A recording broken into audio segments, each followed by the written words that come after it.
From the Banner offices along the Inner Harbor, it is the Banner Baseball Show. Paul Mancano and John Meoli live on a Monday in August to discuss this Baltimore Orioles team who is still, amazingly, 2 games out of the final wildcard spot despite being 5 games under 500. We're going to talk about the man who has been the subject of most Orioles consternation this year, Gunnar Henderson. What has been going on with his 2026 season? We'll dive into it. We'll also talk about if the Orioles can even succeed in 2026 or 2027 and beyond, if this is the version of Gunnar Henderson that they have going forward. And then we'll do our minor league check-in with a player who was acquired in the Adley Rutschman trade, an exciting young righty. All that and much, much more. But first, let's get a quick word from our sponsor. Toyota knows your day doesn't slow down, so your vehicle shouldn't either. From the efficient Corolla and always-ready Camry to the adventurous RAV4 and spacious Grand Highlander, plus many models available with all-wheel drive, Toyota builds a lineup that shows up for every kind of driver. And right now, great financing and lease options are available to qualified customers, making it a perfect time to find the one that fits you. Find a great deal today at Toyota.com. Toyota, let's go places. All right, John, unfortunately, we don't have any attorneys or politicians on this podcast, unlike last week. I think that's okay. You don't think that's an unfortunately? I think that we got that. We have checked that box. We have checked that box. That box is checked, and I'm thrilled by having checked it. I wasn't. I'm sure it was interesting for people to. I hope so. To feel yes, overall, and also to experience the first half that we recorded with me being very fearful and modestly unhappy that it was happening to begin with, and then the relatively tame session that followed. It was as most things in my life built up to be more painful than it will be, but I think it was okay. For those who don't know, we had a podcast last week where we had Ivan Bates, who's the city's attorney for the state, on to discuss John's column about the Adley Rutschman trade. And overall, it was a pretty civil discussion. It ended up mostly being Ivan Bates complimenting John Meoli for all his great work over the years. So yeah, that was my favorite part. That was by far the best part. And he is running for re-election this year, but he is running unopposed. So don't worry, we would give equal time to his opponent if he did have an opponent to talk about Adley Rutschman. I think our standard now is that you can't be actively running against someone. You have to have already won or be unopposed. Yeah. But maybe that opens the door for a lot more politicians to come on the show. Do you think we do equal time for different representations of Orioles perspectives? Do you think we would check that box? I think we probably cover most of it. I think so too. But then when we get Kyle on, that kind of upsets the balance.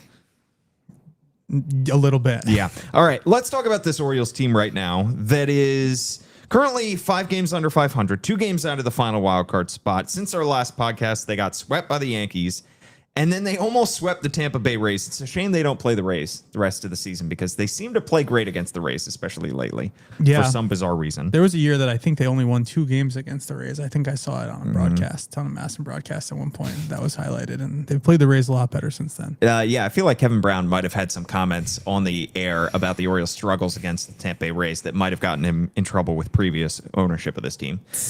Yeah. Well, the Orioles right now are still somehow fighting this fight in the American League wildcard race. I think the best moment of the weekend, John, easily, was Dylan Beaver's walk-off double on Saturday night, although Pete Alonso's go-ahead home run on Friday night was a close second. But after that game Saturday, spotted in the dugout, lighting up a cigar, was none other than Pete Alonso and Rico Garcia, 2 absolute vibe guys.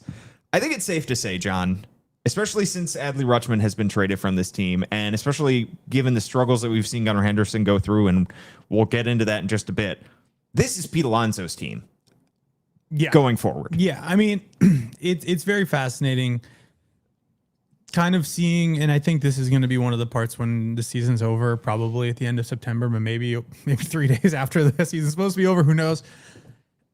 It's going to be interesting to look back at all the things that happened like over the course of the offseason and how Pete Alonso and Craig Albernaz kind of not centered themselves, but became like the center of this orbit and how things moved around them and how the timing of everything worked out in terms of, him finding his form. This is a dude who's basically not having a career year, but if you take out the part in April where he wasn't hitting home runs, he's basically as good as he's ever been. Yeah.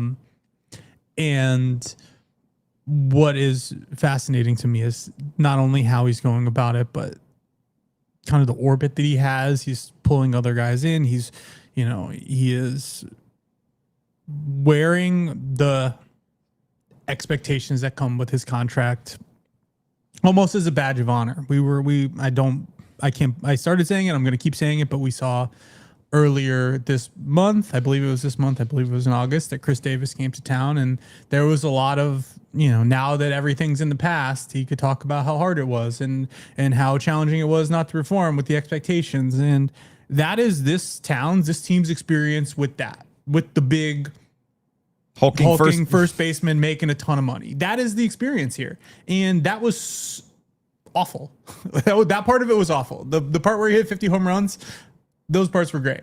The part of it after was awful. And there was this fear in the back of everyone's mind that that was going to happen again. And it might happen at some point. I think the part of signing a contract like that is even if years 4 and 5 aren't good, you're going to get 30 bombs and an 8-something OPS in years 1 and 2, and you hopefully win something. The Orioles haven't held up their end of the bargain, but Pete Alonso has, and seeing how he's gone about this and kind of been steadfast. I remember there was a little bit of pushback when he wasn't hitting home runs and he wasn't the offensive force that he was in April. It was still, he was doing everything this team needed. He is.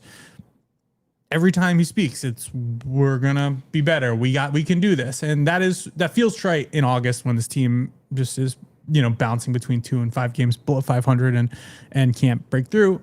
But that's what they need. They need that. It can't be I struck out and it's the worst at bat ever, and we're gonna lose because I struck out for 162 games times 5 at bats. That's a tough way to live, and he is modeling what you need for this team to get through what it's going through in so many ways. He is steadying the ship that has needed it steadying at times this season. And you can't just walk into a team on day one and command the clubhouse. And he knew that. And I think he understandably took slightly a backseat role. I think he needed to figure everything out. I think he needed to get his feet wet in this organization, uproot his life and move here. And he has figured it out now that we're in the second half of this season, and especially considering the trade deadline, bless you, that he had. Sorry. Especially considering the trade deadline that the Orioles had. I mean, he got up in front of the fans after they won that game, after the trade deadline, and said, stick with us. This has obviously been frustrating, but please, stick with us. We're going to keep fighting. He has been visible in the community, doing stuff for Barks, helping out pets in the area. He has been a leader in the clubhouse. He has been visible to the media and standing up after wins and losses. He's checked a lot of the boxes that he's needed to so far. Yeah, and I would point out, there was rightfully a lot of visibility. I guess that's the wrong word. That clip from after that first game after the trade deadline was widely circulated, and rightfully so, by the team because it sent a really clear and concise message about what needed to happen going forward. 5 hours before that, we were in the clubhouse, and he knew he was going to have to talk, and he said, let's rip the Band-Aid off, and he walks through, and he almost workshopped that in real time. He was saying all the things they had just heard from Mike Elias and Craig Albernaz. He is in the process of talking to his teammates about what had happened and what needs to happen, and he's trying to synthesize everything that's going forward. The first thing he says is that we got some guys here who can make a difference. He's talking about we can't make this being a big deal because it's Christian Franklin's big league debut today.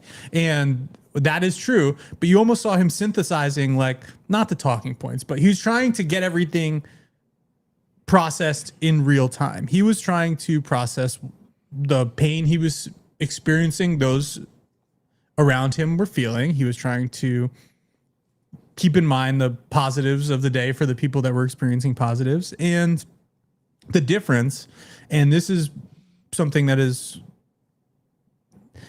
been an issue, I guess, for this team for a while, is that Pete Alonso figured it out in 5 hours. He processed everything. He took in all the negatives and everything that everyone was feeling, and he was able to, in the course of 5 hours, basically from 2:30 until 7:30, 8:30, 9, 8 hours, we'll say, he was able to totally like process it and went out and performed, and they won. It wasn't this thing where they needed a week or two to get over whatever. It wasn't, oh, this is spiraling and I can't get out of it. It was, this happened.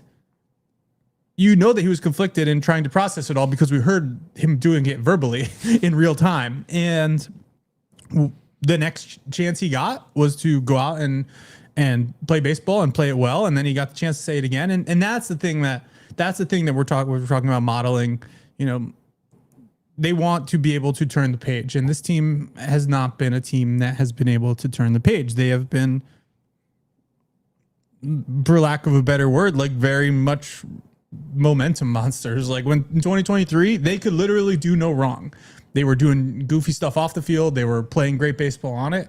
And then once it stopped, they couldn't get it back going again. And it's been 2 years for a lot of these players in a lot of ways to have not gotten. I say that we're basically talking about a handful of them. Most of the team isn't on the team anymore, or they're hurt.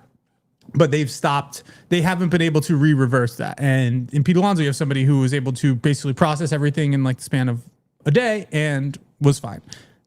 I think it helps to have some trauma training of being brought up in the organization that is the New York Mets. I think Pete Alonso has seen his fair share of frustrating seasons, of bad trades, of annoying bad baseball, confounding baseball, of disappointing expectations, of angry fans. He has dealt with it throughout the course of his career. But also imagine being Pete Alonso and finally getting out from under the shadow that is the organization that is the New York Mets, signing a 5-year deal to escape the Mets in a new city, and then 6 months into your contract, they're trading away their former face of the franchise. That's got to be a frustrating feeling for him, too. I know he didn't have the same long-standing relationship with Adley Rutschman that some of the other guys in this team did, but it's frustrating for him to sign with a team that he thinks is going to win, that convinced him that they can win with him and that they're going to go for it, and then they're trading away big pieces at the trade deadline. So he synthesized it all. He dealt with it. And as he said in the media earlier that day on trade deadline day, you just have to trust Mike Elias. And it's clear, as you said, John, before, there were a lot of guys standing up there with the media whose words probably did not fully convey how they were feeling about that whole day and the day before. But he got up there, he said the right things, he synthesized it, and eventually, was able to hopefully help rally this team. I would also say too, and as I'm looking at something, I was going to say something and then I completely forgot what it was going to be. I was going to say that if you took this Orioles season and basically like wrote the story of it and then control F replace like Orioles and Mets, it would basically be just he's having his like 9th season with the Mets in his career. That's what we're talking about. Yeah.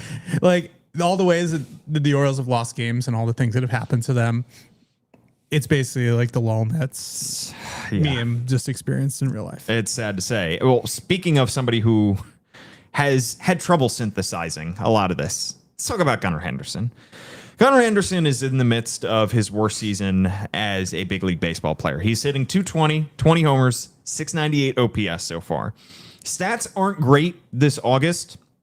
He's hitting just 229, 715 OPS, just 2 homers.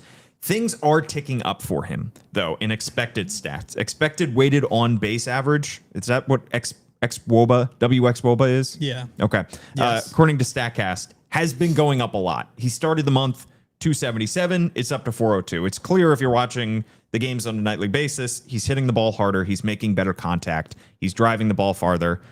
He is playing a lot better. And, John, you wrote a story on thebanner.com where people can subscribe $1 for 3 months about Pete Alonso working with Gunnar Henderson on certain mechanics of his swing. When did that happen? How did that come about? And what was Pete able to impart upon Gunnar? Well, Gunnar mentioned at the beginning of the last homestand that he had a very good end of that last road trip, and he mentioned a couple things. Part of it was mental, just kind of like letting stuff go and laughing at all the 110-mile-an-hour line drives that are right at guys. Which is helpful because there are a lot of those. There are. And he also mentioned Pete Alonso was helping him with some lower half stuff. I followed up with Pete, and he basically said that even though there's a left-handed, right-handed difference, there's a lot of similarities in their swing. And watching him, after I talked to Pete that day on picture day, I don't know if anybody saw him do a big cartwheel on Dylan Beavers' Meta Glasses video for that. Basically, like Pete Alonso like walked on his hands a little bit. It was kind of funny. I heard somebody describe that too. Yeah, it was pretty goofy. His feet should be on the ground, not his hands. Even though he's a bowler, he's upside down. He's a bear is walking on his hands. You could see how he was working with Gunnar. He was literally like took Brady North's phone and did video and was showing him what they're talking about. It seems like a lot about like setup stuff. And I'm going to do something that is a little irresponsible and unsafe here, but last year, to mix things about, you can read on banner.com. I wrote recently, filed, it might get posted at some point soon, about Dylan Beavers and his ability to stay on fastballs. And that was what got him to the big leagues last year. Basically, he had identified that he was kind of like swaying backwards a little bit rather than starting his move forward. Once he was able to kind of get down into the ground with his back leg and start his swing there, he was able to get on fastballs. He was able to adjust the breaking balls. Dylan Beavers destroyed fastballs last year. That's why he had like a 9-something OPS the whole year at AAA and came to the big leagues, and he hit fastballs again. He lost that at some point this year. He was doing a little bit before his oblique injury. He came back. He was not able to do that. It turns out he was basically not only trying to do that, he was already starting crouch and he was trying to go down. So he was basically doubling down on like, I need to get into my hip early. And then he did it twice, and he was late on fastballs. And over the last week, he's kind of figured it out, and he hit 3 home runs on fastballs in 3 games. So it seems like that's kind of clicked. Why it's irresponsible is because the way that I'm basically transposing what I know about that to what I saw with Gunnar Henderson and Pete Alonso. They were working a lot about like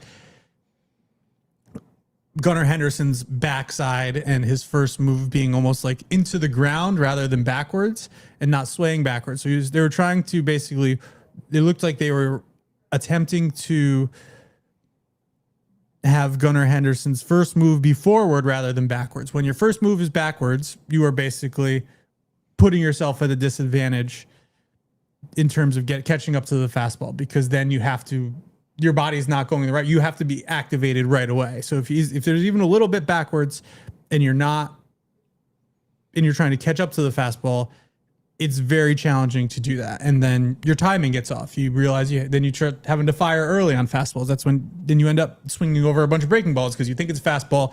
It ends up bouncing in the batter's box, but you've already started swinging, or you wait too long and you're late on everything.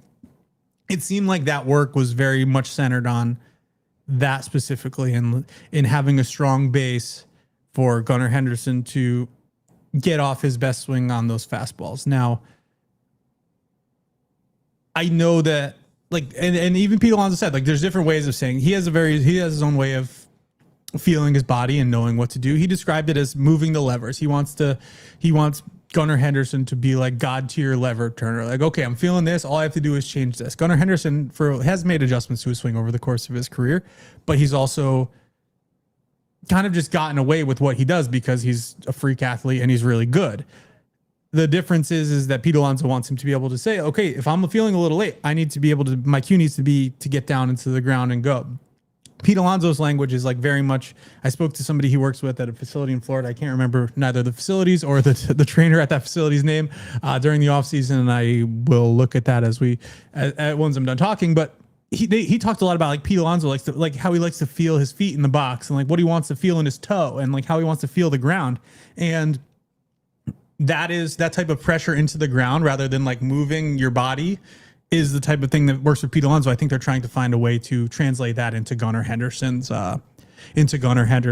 own language. And, it seemed like it was working when the Orioles were on the road. I don't think this was the best homestand for Gunnar Henderson if I had to go back and look, but there needs to be some kind of work done, obviously, because this has been a challenging season. Yeah. Phil Wallen, CEO of Diesel Optimization. Is that the person you were talking about in the organization? That is who I was speaking to, yeah. I remember when that story came out back in December, the day after Christmas, by the way, about Pete Alonso working on that. I mean, he is a master tinkerer, and that's what has made him good for so long. You can have stretches where you're really good, but then pitchers will eventually adjust and figure things out, and things get out of whack. And your ability to tinker and tweak over the years will make you good. I think what's interesting about this, John, is that this is an opportunity where Gunnar Henderson recognized that there was something that he could use Pete Alonso's help with. And this was something that Pete Alonso recognized he could help Gunnar Henderson with. And that's the kind of quote unquote veteran leadership that somebody like Pete Alonso can bring to a team.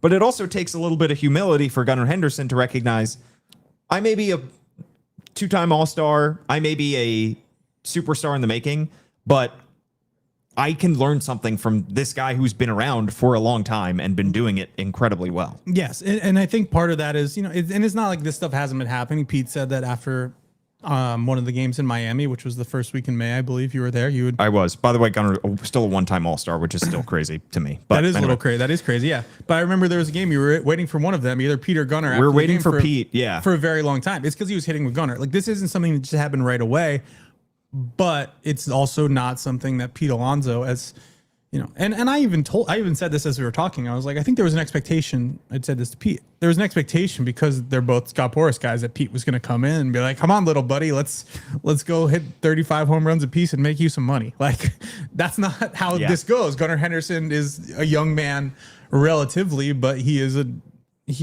adult and he's in control of his own career. And I think there's very clearly been a lot of leeway, period, for Gunnar Henderson to figure out what's going on with Gunnar Henderson on his own terms. I think the Orioles have tried in a lot of different, I'm not saying they've just been like, go get him. Like, they're not just rolling the ball out, but I think they're trying to let Gunnar Henderson find his way out of this. Yeah, they're not they're giving him the tools to, and they're helping him along the way. But I don't think there's been a concerted effort for Craig Albernaz and Donnie Eckers been on the hitting side for a long time, and all the hitting coaches. I don't think Andy Ville is showing back up and being like, hey, Gunnar, remember when we did this 5 years ago? Like, I don't think they wanted to overwhelm him. I think they wanted to help him figure it out. And I think Pete Alonso's role in this is that, and it's what hitting coaches, the Orioles coaches,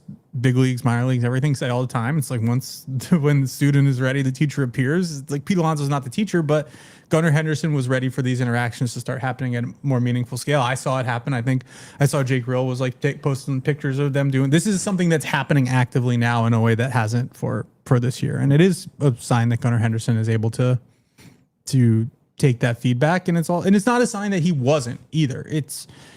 I can't imagine being able to do what he can do and not feel like I know how to do it anymore. And everything that happens good is a sign that it's working, and everything that happens bad is like, okay, I have to fix that. It's really challenging to do. And I think it's meaningful that they're having these conversations, period. I think the timing is probably, if we had to objectively look at it, it's probably a little overdue. And that doesn't say anything about it happening now. Yeah. Well, if Gunnar Henderson is going to get back to his old self, he needs to hit fastballs better, as you said, John. And maybe that timing issue that he has been struggling with has been a large part of it, because so far this season, he's hitting just 168 against four-seam fastballs. He hit 327 against four-seam fastballs last year. And John, we've talked about, for power hitters in particular, pulling the ball in the air is a recipe for success. It's something that Ryan Mountcastle struggled with in the last couple of years as the wall was pushed back and he stopped pulling the ball in the air and he stopped hitting homers. Gunnar Henderson is pulling the ball in the air more than he ever has, and more than almost anybody in Major League Baseball this year. Almost 24% of the time, he's pulling the ball in the air, and it's led to 20 homers, which is already more than his total last year as he was going through shoulder issues. But overall, the season is not great for him. He is missing a lot of pitches. He is not going the other way as much. And it's just been a frustrating watch to see Gunnar Henderson, who used to be an all-fields hitter, suddenly turn into somebody who seems a little bit pull happy and seems a little bit fly ball happy. Yeah, and I think, without having done the kind of digging that would require to actually say this with conviction, what it feels like and what it looks like is that pursuit of pull side power. He couldn't put the ball in the air last year. It was a huge deal. He really couldn't hit the ball in the air, period. It has led to some kind of changes in whether it's his approach, whether it's his swing, whether it's a combination of both, where the pursuit of that combined with, I think there's a pretty distinct increase in like swing and miss below the zone this year, speaks to kind of a pursuit of like lofting the ball. Like if you're swinging at those pitches that are down, yes, the fastballs are beating him, but if you're swinging at all those pitches down, it's because you're trying to like scoop them basically and like have like more of like an uppercut swing. And again, this is all the type of things. This is like pattern recognition. All I'm saying right now is pattern recognition. We spent 2 years wondering what was going on with Adley Rutschman and where his challenges emerged from. And as things were recovering for him in April and May, he was obviously very forthcoming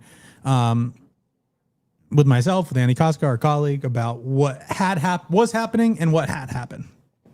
And what very clearly happened was that Adley Rutschman had going into the 2024 season, realized that he needed to better combat spin and like needed to be better against like off-speed pitches and had a gear to swing towards that. And it made it really hard for him to be on time for fastballs, and it made it really hard for him to be able to cover everything. So in moving in one direction, he moved farther away from something that was already good.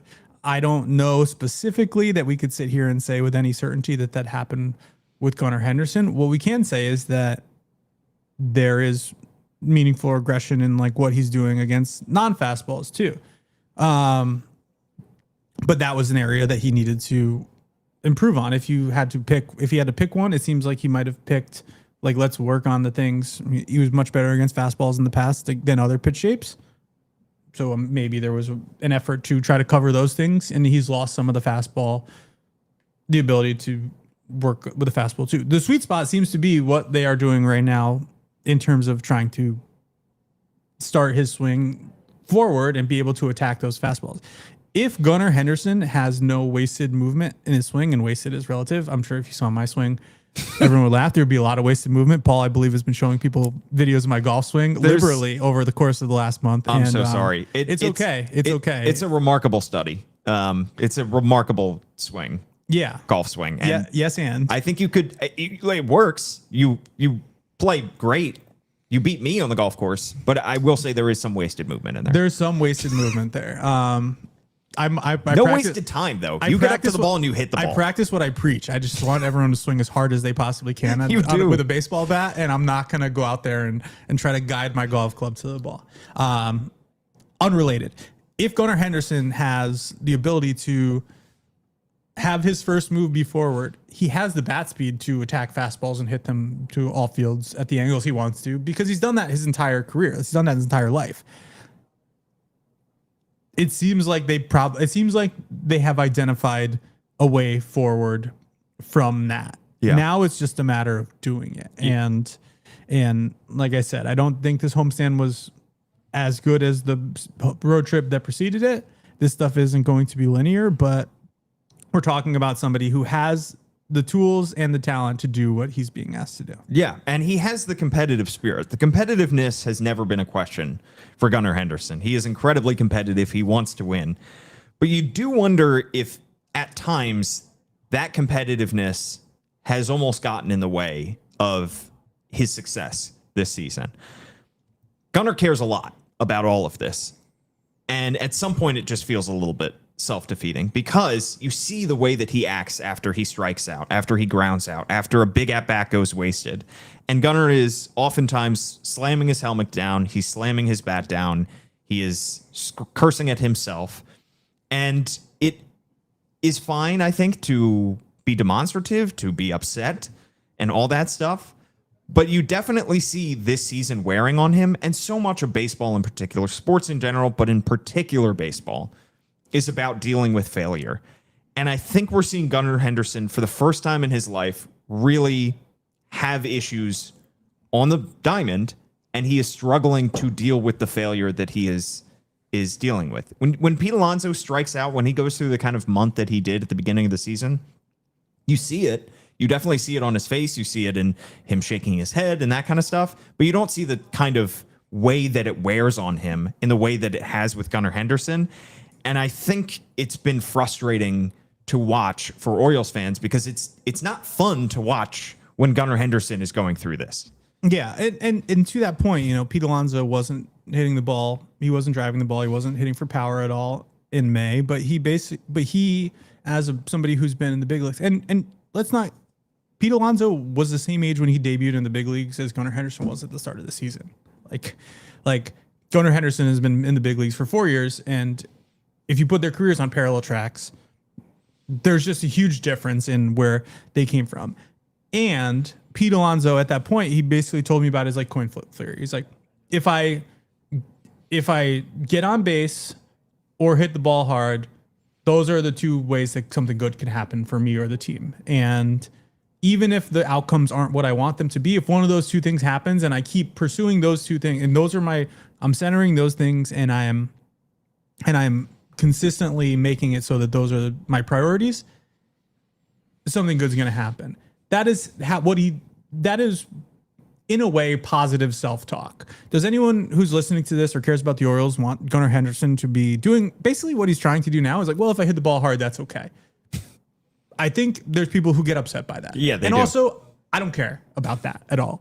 That is objectively what you should be trying to do. The difference is that Gunnar Henderson wasn't, or at least wasn't demonstrating that the bad outcomes with good inputs were okay. Of course, striking out in a big moment is not a good input. Him smoking a ball with somebody on base right at somebody is incredibly frustrating, and also he smoked the ball. Yeah. And there's no acceptance of the first part. It's just focusing on the second part when he is having the reactions to these things he's having. And I think that's the difference of there's a lot of mature, I don't want to say maturity. There's a lot of perspective required to be able to not only say that, but truly believe it. Yeah. Gunnar Henderson, I think, is in the process of learning to believe that these are okay. He's not hitting the ball as hard as often as he has in the past. He's not hitting the ball hard, though. This isn't the Adley Rutschman just disappearing hard hit ball where all of a sudden it just stopped. Yeah. And every fly ball landed on the warning track and nothing felt like it was okay. This is still somebody who's hitting the ball hard. It's not all at ideal angles. It's not all as good as you might want it to be, but it's not bad. And that's the challenging part, is that there's really nothing you can do about changing his overhauling his swing or approach. Pete said himself, we're talking about minor tweaks. He wants him to have the levers. He wants him to be able to do stuff. You're not going to get back to the Gunnar Henderson of 2022 and 2023 because they have an off day in St. Louis today, and he's just going to show up. He's going to show up at the ballpark a different person. But you need to show up at the ballpark with an acceptance of where you are and what the conditions are. And I think that's something they're learning. I'm a terrible sport, so I can't sit here and be like, he needs to cool it. He needs to be like, I'm a terrible sport. I get mad at myself. I get mad at the people around me. It's unpleasant for them, I think, sometimes. And sometimes it's worth it because I don't know. I don't think it's ever worth it, honestly. I'm a terrible sport. I hate losing more than I enjoy winning. And I feel worse when my teams lose than I do good when, even if I contribute to it. Sometimes I'm satisfied, but I never feel good about it. So I understand being frustrated by this. Yeah. I also understand that that's bad. Yeah. And a detriment to myself and those around me.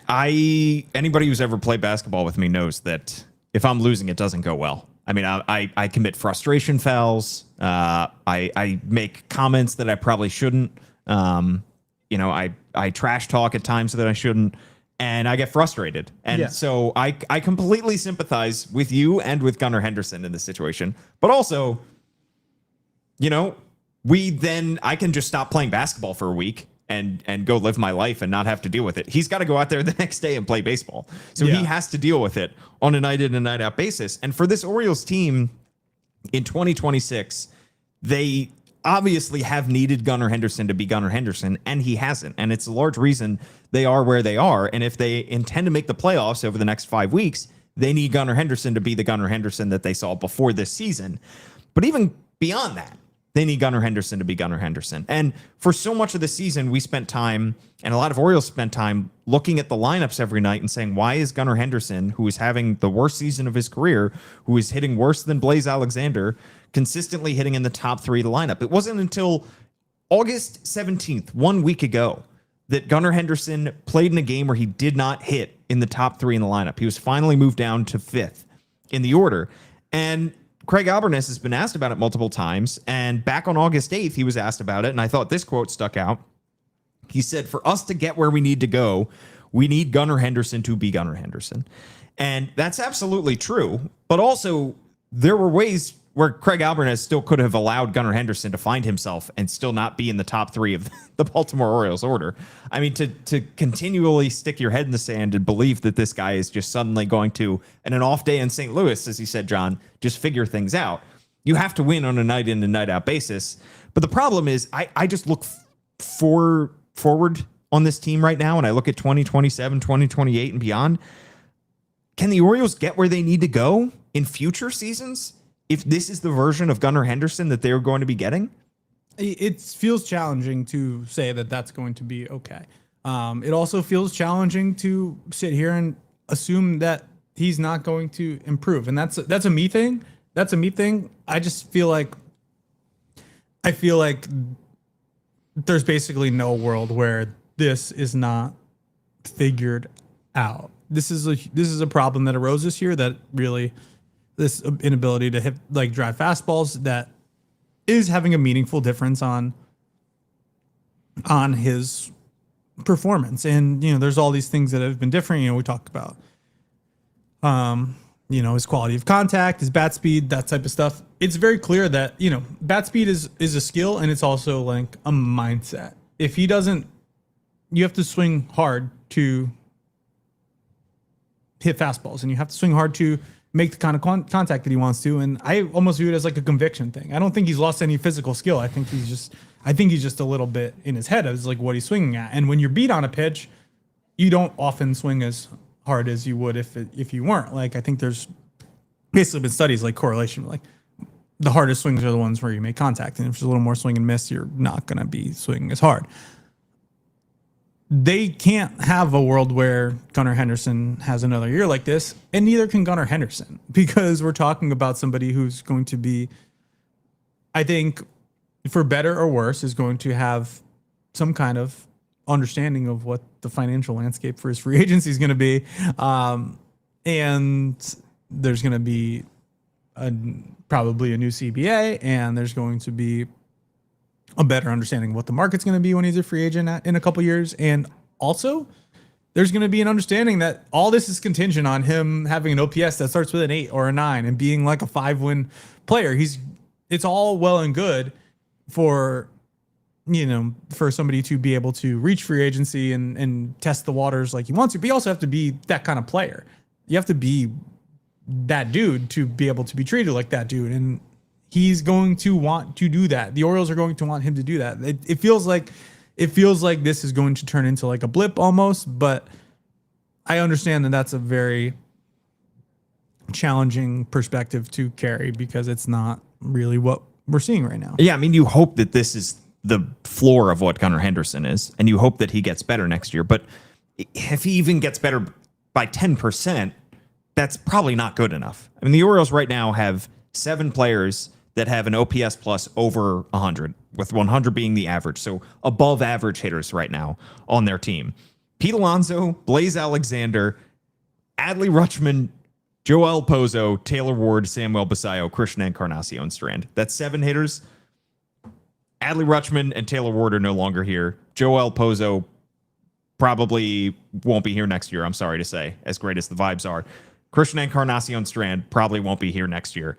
Samuel Basayo, Pete Alonso, Blaze Alexander, they're only 3 above average hitters so far this year. It's awfully hard to construct a good lineup and a good offense around a Gunnar Henderson that is below average.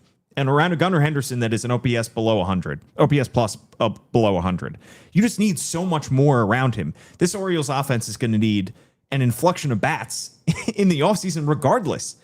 So getting Jordan Westburg back and adding an outfield bat can help the offense, but the one true thing that can unlock this group is getting Gunnar Henderson to be Gunnar Henderson. And especially considering what we just saw with Adley Rutschman, where he gets back to being an above average hitter and he is a solid defender, but let's be honest, Adley Rutschman, even at his 2026 peak, was not at his 2022 or 2023 peak. We saw the Orioles say, you know what? He's a year and a half away from free agency. He's not as good as we thought he was going to be. Let's go ahead and get the most value for him. Well, it's 8, 9, 10 months. That's going to be Gunnar Henderson. So you just worry about that. Yeah, I'm not really. I can't even think about it. Right? Yeah, but it's true. It's something that they legitimately have to worry about. It's not, and it's also not. It's not. I don't know what I'm gonna say. It's a very strange cycle to be in, and I think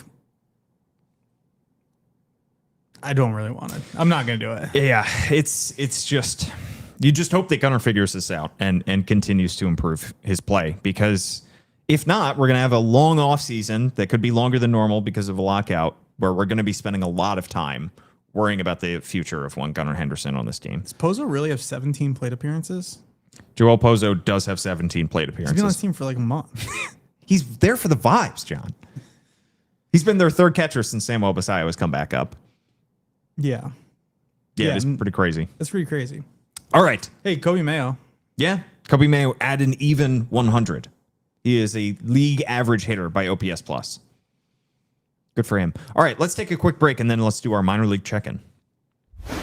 Toyota knows your day doesn't slow down, so your vehicle shouldn't either. From the efficient Corolla and always-ready Camry to the adventurous RAV4 and spacious Grand Highlander, plus many models available with all-wheel drive, Toyota builds a lineup that shows up for every kind of driver. And right now, great financing and lease options are available to qualified customers, making it a perfect time to find the one that fits you. Find a great deal today at Toyota.com. Toyota, let's go places.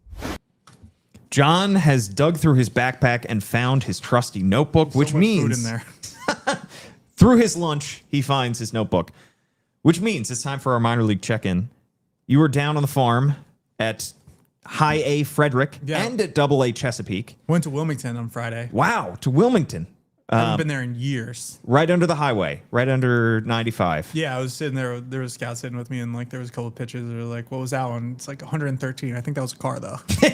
Yeah, that probably tough to get miles per hour there. You saw Kyson Witherspoon, one of the players the Orioles acquired for Adley Rutschman, pitch the other night, and he is a former first-round pick. He's 22 years old, coming out of Oklahoma, 15th overall pick a year ago. He's made just 3 starts with High A Frederick, but he's allowed just 2 earned runs in those 3 starts and has racked up 20 strikeouts. He is not as highly touted at this point. He is not ranked above somebody else who was taken in, came back in this trade. But what can you tell us about Kyson Witherspoon? I was pretty interested in this. I should say that I came at all this with I basically in the span of 2 days, I saw Anthony Ianson on Thursday at Chesapeake and then Witherspoon, because I need to see them. I don't like to write about and rank prospects without seeing them. I think that's hard to do, so I didn't want to, and rather than wait until the season was actually over and have to frantically chase these people around, I just took the opportunity to do this, and I did this all from the perspective of being annoyed that this trade that made them Orioles prospects happened, and being in a pretty state of active denial that they are actually Orioles prospects. That said, I was very interested to see both of them. And I think Kyson Witherspoon, even though he was a first round pick, had a lot of, it was almost like it was he was treated as like a secondary part of this. And because the season hasn't been as good as Anthony Ianson's statistically, and I was very fascinated to see that Wilmington's not the best team in the world. Although they had a couple first round picks there. Eli Willis was there, Hincapie or whatever. They're their first round pick from this year. There's some good hitters in their lineup, but he was a really good pitcher. And when I say that, you could see the plan and the ability to execute that plan and the stuff the whole time. You know, it was first early on, it was like very fastball cutter heavy. The fastball was like 94, 96. I talked to somebody who's seen him a lot with the Red Sox organization. He basically said that's better than it was there.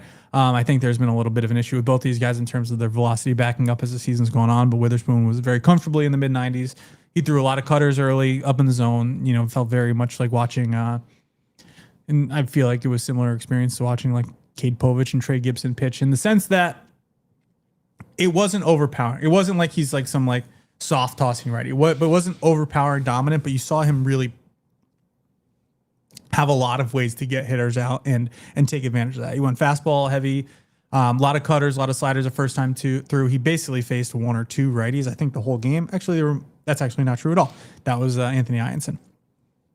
But as the game went on, he was mixing in the changeup a little bit more. He started throwing like some get me over like curveballs for first strikes later and the second time through. And you see the ability to get guys out in a lot of different ways. And you see the ability to change speeds and locate. It wasn't completely refined. There were a handful of times when he would get ahead with breaking stuff, and I'm thinking to myself, this is just going to be a four-seamer up, and he would try to do that, and he would yank it, and you know, then there would be another pitch. You know, it's not like completely refined, but the ingredients are there, and the pitch mix is there. And when I say Trey Gibson, it's different, like physical profile, it's different.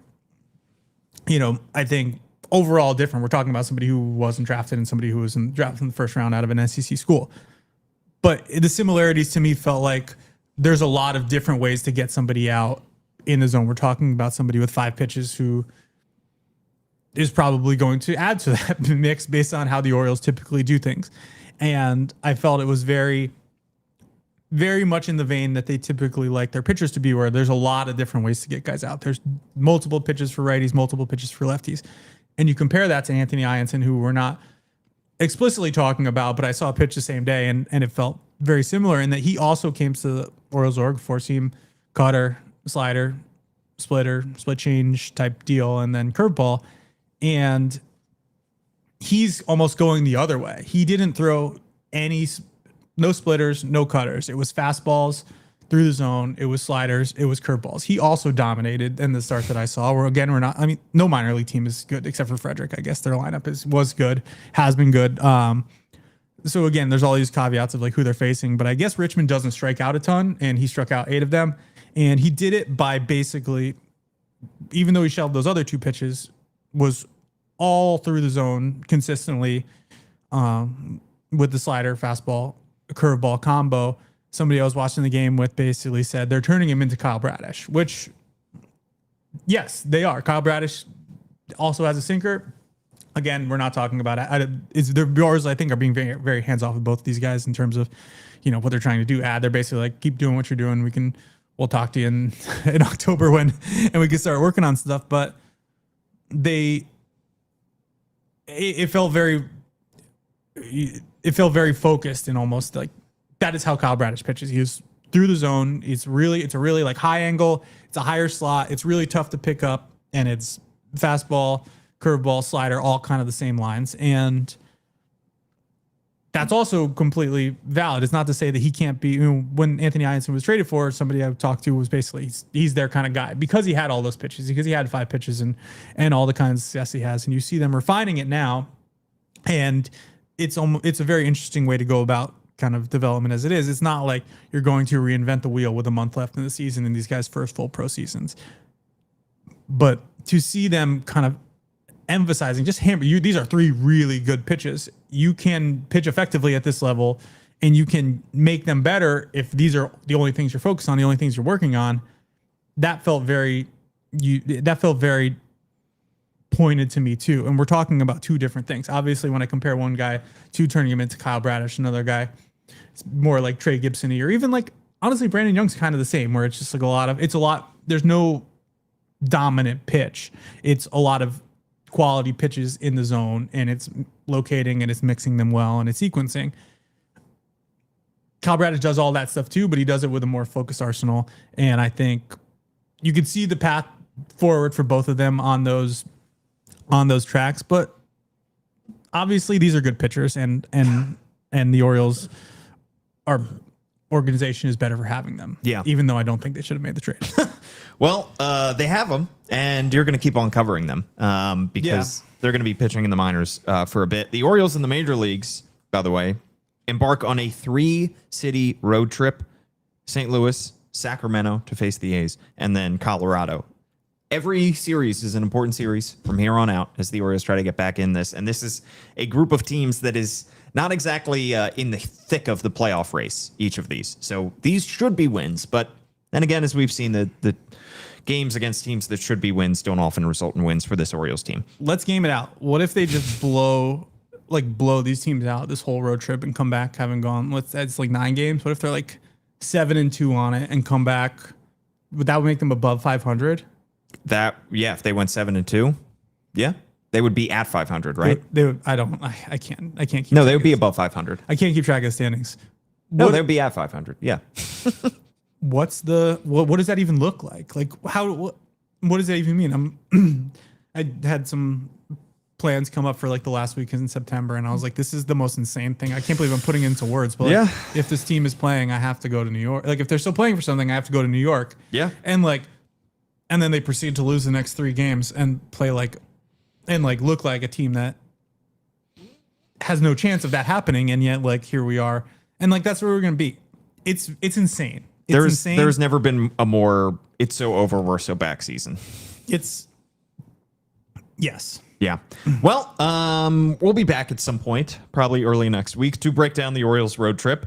Another important road trip for this Orioles team. Like, rate, review, subscribe. Like the Banner Ravens. Wow. You could listen to the Banner Ravens podcast because it has started up with the football season just 2 weeks away. But the Banner Baseball Show can be anywhere on your podcast feeds. Like, rate, review, subscribe. Give us a 5-star review on Apple Podcasts, and I'll read it out here on the show. Thanks so much for tuning in. Subscribe to John's newsletter, Inside the Dugout, as well. He's got plenty of insight coming your way there. Andy Kuska has boots on the ground coverage, as he always does, and Kyle Goon writing columns as well. Thanks so much for tuning in.